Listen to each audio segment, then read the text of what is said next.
Pembacaan firman kita hari ini terdapat pada 1 Petrus pasal 3. Hidup bersama suami istri. Demikian juga kamu, hai istri-istri, tunduklah kepada suamimu, supaya jika ada di antara mereka yang tidak taat kepada firman, mereka juga tanpa perkataan dimenangkan oleh kelakuan istrinya.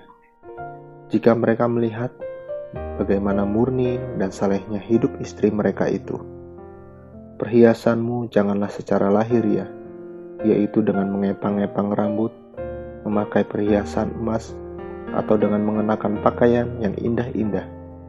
Tetapi perhiasanmu ialah manusia batiniah yang tersembunyi dengan perhiasan yang tidak binasa, yang berasal dari roh yang lemah lembut dan tentram, yang sangat berharga di mata Allah. Sebab demikianlah caranya perempuan-perempuan kudus dahulu berdandan, yaitu perempuan-perempuan yang menaruh pengharapannya kepada Allah. Mereka tunduk kepada suaminya. Sama seperti Sarah, taat kepada Abraham dan menamai dia tuannya, dan kamu adalah anak-anaknya. Jika kamu berbuat baik dan tidak takut akan ancaman, demikian juga kamu, hai suami-suami, hiduplah bijaksana dengan istrimu, sebagai kaum yang lebih lemah. Hormatilah mereka sebagai teman pewaris dari kasih karunia, yaitu kehidupan, supaya doamu jangan terhalang. Kasih dan damai. Dan akhirnya, hendaklah kamu semua seia sekata, seperasaan, mengasihi saudara-saudara, penyayang dan rendah hati.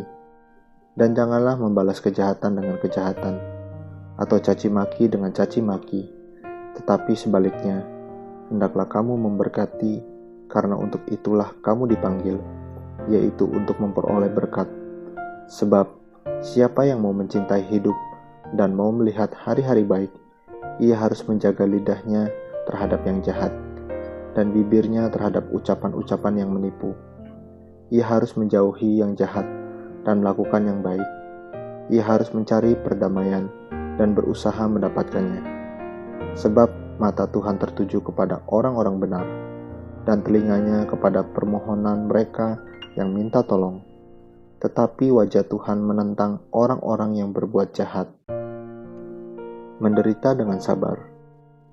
Dan siapakah yang akan berbuat jahat terhadap kamu jika kamu rajin berbuat baik? Tetapi sekalipun kamu harus menderita juga karena kebenaran, kamu akan berbahagia. Sebab itu, janganlah kamu takuti apa yang mereka takuti, dan janganlah gentar. Tetapi kuduskanlah Kristus di dalam hatimu sebagai Tuhan, dan siap sedialah pada segala waktu untuk memberi pertanggungan jawab kepada tiap-tiap orang yang meminta pertanggungan jawab dari kamu tentang pengharapan yang ada padamu.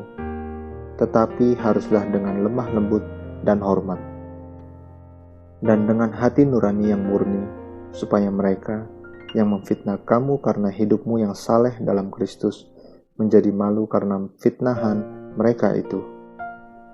Sebab lebih baik menderita karena berbuat baik, jika hal itu dikehendaki Allah, daripada menderita karena berbuat jahat. Sebab juga Kristus telah mati sekali untuk segala dosa kita. Ia yang benar untuk orang-orang yang tidak benar, supaya ia membawa kita kepada Allah. Ia yang telah dibunuh dalam keadaannya sebagai manusia, tetapi yang telah dibangkitkan menurut roh. Dan di dalam roh itu juga ia pergi memberitakan Injil kepada roh-roh yang di dalam penjara, yaitu kepada roh-roh mereka yang dahulu pada waktu Nuh tidak taat kepada Allah, ketika Allah tetap menanti dengan sabar waktu Nuh sedang mempersiapkan bahteranya, di mana hanya sedikit, yaitu 8 orang yang diselamatkan oleh air bah itu. Juga kamu sekarang diselamatkan oleh kiasannya, yaitu baptisan. Maksudnya bukan untuk membersihkan kenajisan jasmani, melainkan untuk memohonkan hati nurani yang baik kepada Allah oleh kebangkitan Yesus Kristus, yang duduk di sebelah kanan Allah, setelah ia naik ke sorga sesudah segala malaikat, kuasa dan kekuatan ditaklukkan kepadanya.